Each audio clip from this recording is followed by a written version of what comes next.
You know, we never mention a United States Marine without calling him a fighting Marine.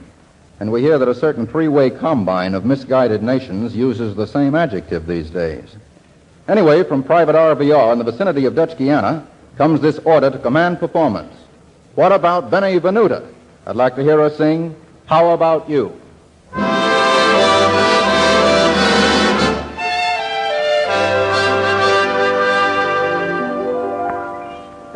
I like New York in June.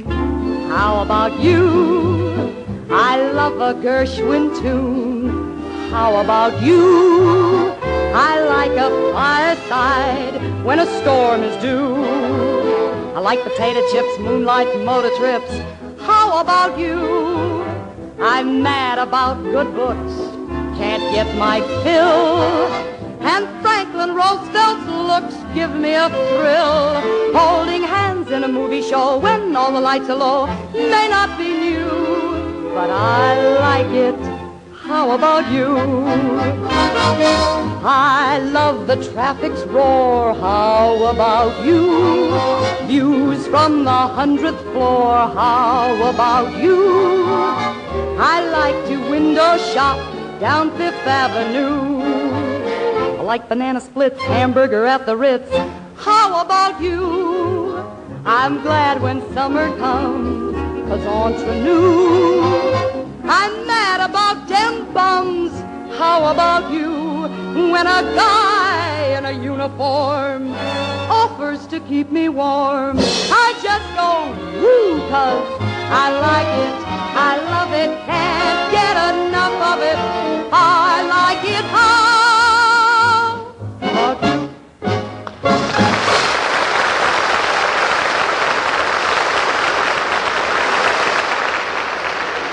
Thank you, Benay Venuta.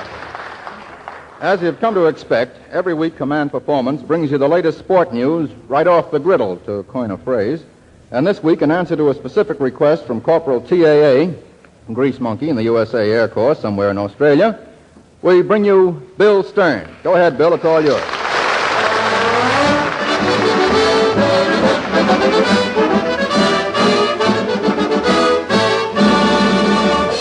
Here's a quick 1-2 on how the major leagues look right from here. The Yankees seem to be the class of the American League, with contention coming from the Boston Red Sox.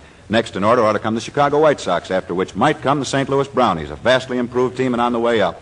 Next in order should be Cleveland, then Detroit, after which come the Philadelphia A's, and the Washington Senators just about take the flip of a coin to find out who's going to be down the cellar.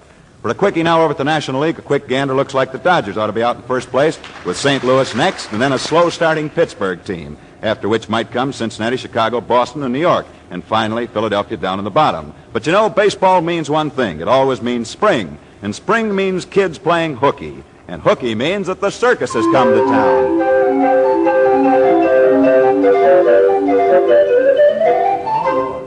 Ladies and gentlemen, I'd like you to meet, if you will, the man who owns the biggest circus in the world. His name is Mr. North, John Ringling North, and he only owns the Ringling Brothers Barnum and Bailey Circus. Good evening, John, and how are you? Fine, Bill. Just step up to our microphone. Now, Johnny, you tell me this.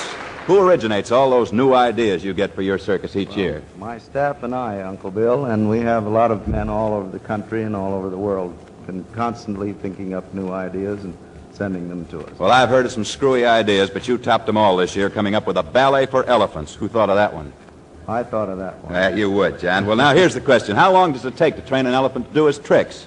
Well, it doesn't take so very long to train them, but we're constantly teaching them new things, so they're busy all the time. Is it true that an elephant never forgets? Absolutely. Absolutely. Now, how do you go about being a clown?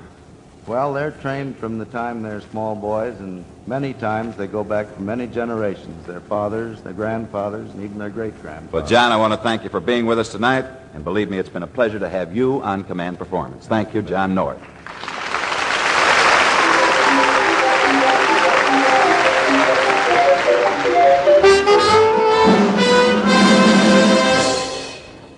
Thank you, Bill Stern and John Ringling North. And now, in order to command performance from Ensign J.A.L. somewhere in the South Pacific, who writes, "Those Golden Gate boys have kept me company during many a night watch. I'd like to hear them in the flesh sing Noah." Well, Ensign, here they are.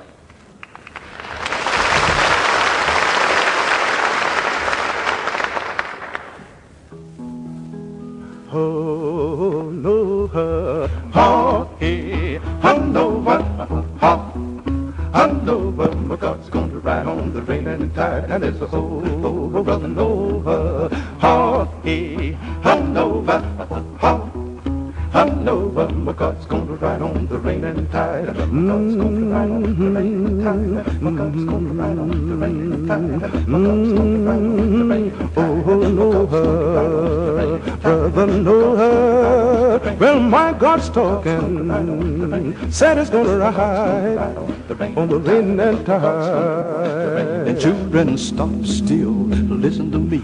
Jehovah walked by the briny sea, beheld the evils of sinful man, declared that he would destroy the land. He spoke to Noah. Noah stopped. He said, Noah, I want you to build me an ark. I want you to build it big and strong.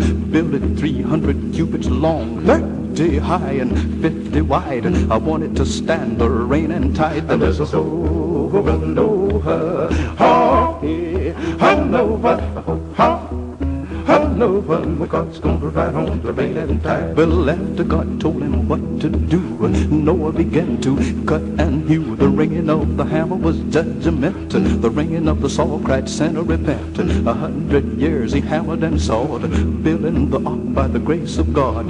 After the foundation was laid, he hewed the timber, the ark was made. He called in the animals 2 by 2, the ox, the camel, the kangaroo. Then he called in Japhet, Ham, and Shem, and God began to flood the land. He raised his hands to him on high, shook the sun and the moon from the sky, shook the mountains and troubled the seas. He hitched the winds to his chariot wheel, stepped on the land, stood on the shore, and declared that time would be no more than as a whole. Hanover, ha, hey, Hanover, ha, Hanover, my God's gonna ride on the rain and tide.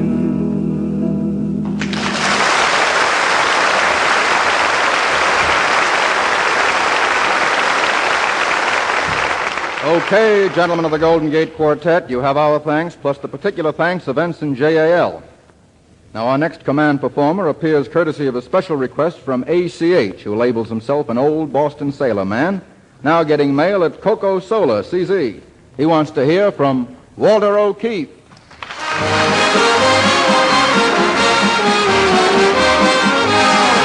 Good evening, boys, and whatever became of Mussolini? You know, I heard a rumor about him today, that he was offered in a trade to the St. Louis Browns, and they turned him down.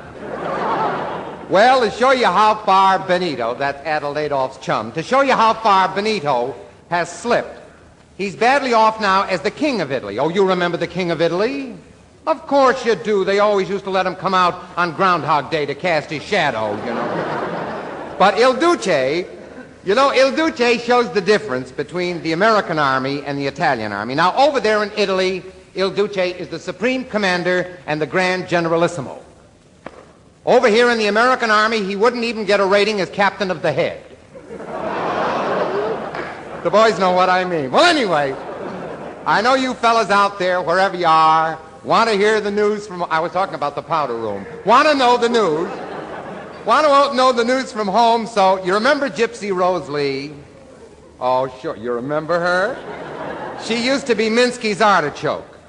Well, she's turned author, and she's written a mystery book.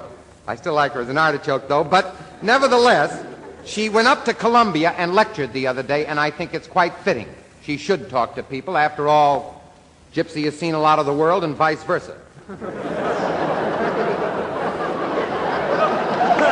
And, of course, for you fellas, I want to tell you, New York these days is just full of soldiers and sailors.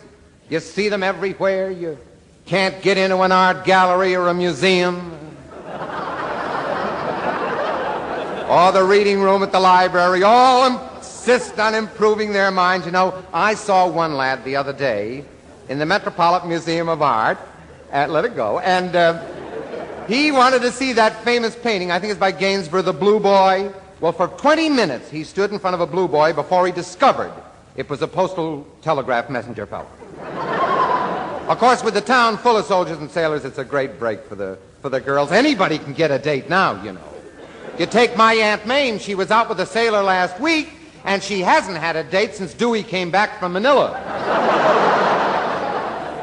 I must confess it's a little embarrassing to me up around my house in Connecticut these days not to be in uniform. You see, I've got 2 sons, 2 boys, and they know their father was in the Marines in 1918. The good old Marines, Semper Vitalis. Oh, wonderful. Well, anyway, my kids can't understand how I help win the war by peeling potatoes. Yes, and for 1 week, I was on an even more degrading detail than that. And I think you know what I mean.